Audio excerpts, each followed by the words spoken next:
আসসালামু আলাইকুম। আজকে চলে আসলাম খুব কমন একটি রেসিপি নিয়ে, আলু দিয়ে মুরগির মাংসের ঝোল। ঘরে থাকা বেসিক মশলা দিয়ে কিভাবে সেরা স্বাদের পোলট্রির মুরগি রান্না করা যায় সেই রেসিপিটাই আজকে আপনাদের সাথে শেয়ার করব। আর সাথে থাকবে ছোট ছোট কিছু টিপস যেগুলো ফলো করে রান্না করলে আপনার রান্নাটাও হবে সেরা। এখানে নিয়েছি ব্রয়লার মুরগির মাংস, পেঁয়াজ, বড় বড় করে কাটা আলু, আর এখানে আমি একটা মশলা বানিয়ে নেব। সেজন্য আদা, রসুন, টমেটো আর কিছুটা পেঁয়াজ নিয়ে সেগুলো ব্লেন্ডারে ব্লেন্ড করে নিয়েছি। এখন একটি কড়াইয়ে কিছুটা তেল দিয়ে কেটে রাখা আলুগুলোকে পরিমাণ মতো লবণ দিয়ে হালকা ব্রাউন করে ভেজে নেব। আলু ভাজা হয়ে গেলে এগুলোকে সাইডে উঠিয়ে রেখে এখানে আরও একটি মশলা তৈরি করে নেব। আর এই রেসিপির জন্য সবচেয়ে ইম্পর্টেন্ট মশলা কিন্তু এটা কিন্তু অবশ্যই দিতে হবে। এখানে যা যা নিয়েছি: এলাচ, দারচিনি, লবঙ্গ, জিরা আর কয়েকটা ভাতের চাল। এখানে ভাতের চালটা ব্যবহার করা হয়েছে তরকারির ঝোলটাকে একটু ঘন করার জন্য, এতে কিন্তু তরকারির স্বাদ একটুও কমবে না। আর পোলট্রির মুরগি রান্না করলে অনেক সময় দেখা যায় ঝোলটা একটু পাঞ্চে পাঞ্চে লাগে, কিন্তু আমার এই রেসিপি ফলো করে রান্না করলে কিন্তু তরকারির ঝোলটা একেবারে পারফেক্ট হবে। আসলে এটা যদি বাড়িতে ট্রাই না করেন তাহলে আপনারা বুঝবেন না। আপনারা অবশ্যই বাড়িতে এই রেসিপিটা ট্রাই করে দেখবেন আর আমাকে কমেন্ট বক্সে জানাবেন আপনাদের রেজাল্ট কি আসলো। এখানে মশলাগুলোকে হালকা ভেজে পাটায় বেটে নিয়েছি। এখন মশলা ভাজার তেলেই দিয়ে দিব 2টা তেজপাতা আর পেঁয়াজ কুচি। এখন পেঁয়াজগুলোকে ভাজতে থাকবো যতক্ষণ না হালকা বাদামি কালার হয়ে আসে।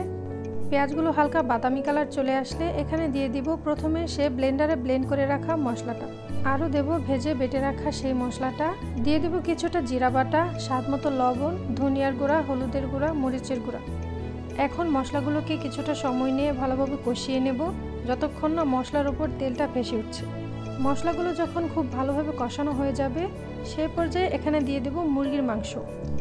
মাংসগুলো দেওয়ার পরে কিন্তু বেশ কিছুটা সময় মশলার সাথে মাংসটা খুব ভালোভাবে কষিয়ে নিতে হবে। যে কোনো মাংস রান্নার ক্ষেত্রেই মশলার সাথে মাংসটা যত ভালোভাবে কষানো যায় তরকারির কালারটা আর তরকারির স্বাদটা কিন্তু তত ভালো আসে। মাংস কষানোর সময় কিন্তু আমি একটুও পানি দেইনি, কারণ মুরগির মাংস থেকে যথেষ্ট পরিমাণে পানি উঠবে আর সেই পানি দিয়ে কিন্তু ভালোভাবে কষানো হয়ে যাবে। এখন এখানে দিয়ে দেবো ভেজে রাখা আলু, আর আলুর সাথে মশলাগুলোকে কিছুক্ষণ ভালোভাবে কষিয়ে নেব।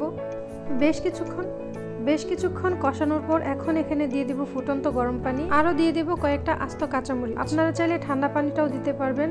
আমি বেশিরভাগ রান্নাতে গরম পানি ব্যবহার করি, তাই গরম পানি দিয়েছি। যেহেতু আজকে আমি ঝোলের তরকারি রান্না করছি তাই এখানে অনেকটা পরিমাণে পানি দিয়ে দেব। আর ঢাকনা দিয়ে রান্না করব 5 মিনিটের মতো, কারণ পোলট্রির মুরগি রান্না করতে কিন্তু সময় অনেকটাই কম লাগে। আর কষানোর সময় এটা প্রায় সেদ্ধ হয়ে গিয়েছে, এখন শুধু ঝোলটা ফুটিয়ে নিলেই হবে। রান্নাটা প্রায় শেষের দিকে। এখন এখানে কিছুটা গরম মশলার গুঁড়ো দিয়ে দিব, তাহলেই কিন্তু তরকারিটা তৈরি হয়ে যাবে। আজকে রান্নায় যে মশলাগুলো ব্যবহার করেছি সেই সব মশলাগুলো কিন্তু আপনাদের বাড়িতেই থাকে, তাই এই রান্নাটা কিন্তু আপনারা খুব সহজেই বাড়িতে করে ফেলতে পারবেন। এই পর্যন্ত যারা আমার ভিডিওটা দেখেছেন তাদেরকে অসংখ্য ধন্যবাদ। আর ভিডিওটা যদি একটু হলেও ভালো লেগে থাকে তাহলে অবশ্যই লাইক, কমেন্ট, শেয়ার করবেন। আজকের জন্য এতটুকুই। পরবর্তীতে চলে আসবো আরও একটি নতুন ভিডিও নিয়ে। সেই পর্যন্ত সবাই সুস্থ থাকবেন। আল্লাহ হাফেজ।